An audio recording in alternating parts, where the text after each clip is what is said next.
сарын 21-ний өдөр OpenAI компани зүгээс бол ChatGPT Atlas гэдэг шинэ браузераа танилцуулсан. За тэгээд ямар нэгэн вебсайт руу орох юм бол баруун дээд буланд нь Ask ChatGPT гэж гарч ирд юм билээ.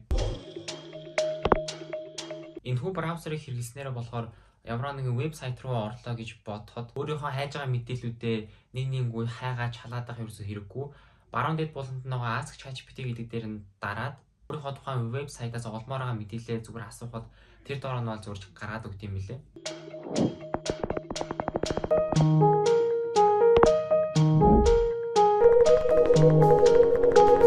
Би нэг өдрийн туршид хэрэглэж үзсэн. Энэхүү браузер нь аюу удаан юм билээ. Тэгээд би өөрийнхөө гэрээс хамгийн ойрхон байгаа Солонгос-ын газар, хамгийн ойрхон сургууль, хамгийн ойрхон фитнесээ хайлуулахад мэдээж надаас миний яг одоо байгаа хаягийг маань авдаг. Манай гэрээс хамгийн ойр байгаа фитнесийг надад олгодог гэх юм бол бараг 2-3 минут бол бодож хайж илээ.